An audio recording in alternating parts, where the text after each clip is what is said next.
Thank you all for joining us this morning. I have, which is a pleasure and an honor, a brother in courts. He is the Assistant District Attorney for the Philadelphia District Attorney's Office. He's a homegrown brother, loves the Lord, saved, filled with the Holy Ghost, fire baptized. But I thank him for this honor to join us for a few minutes to talk about Black history. Morgan Freeman, he has an issue with the Black History Month. He summed it up with his objection, says, we don't want a Black History Month. Black history is American history. So, my brother, if you are prepared, thank you. You can greet us. Thank you, honestly, for having me here, and hello to everyone. And so I agree generally with Morgan Freeman's point that Black history is American history. But oftentimes throughout school and in the general discussion about American history, the contributions of Black people are not highlighted. So Black History Month is one of those months where we can put a highlight and an emphasis and a magnifying glass on our contributions to American history.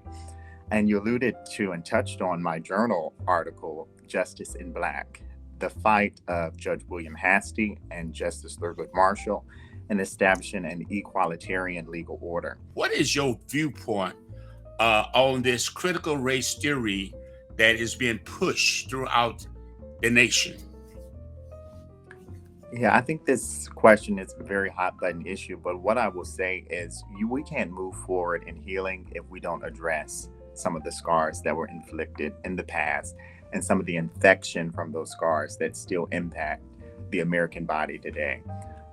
Critical race theory, one, I just want people to understand, was a law school philosophy. It wasn't being taught in public schools. Young students, grade school students were not learning about it, but it was a lens that many Black legal professors used to teach about criminal law.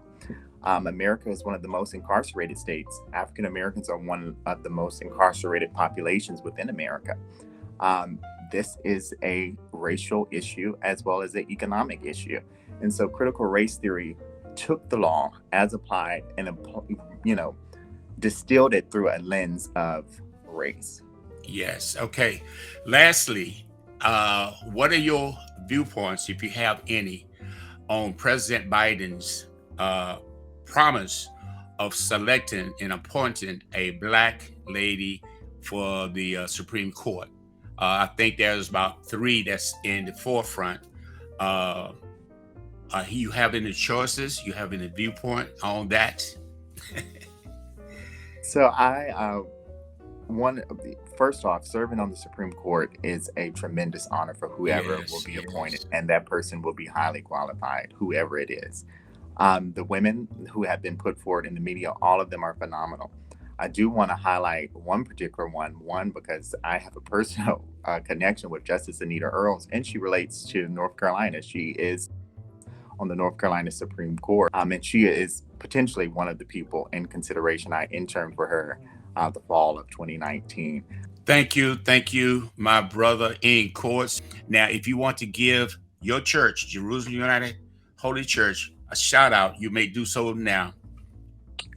I do want to shout out my home church, and I'm always happy to come back and to fellowship with you and the members of our church.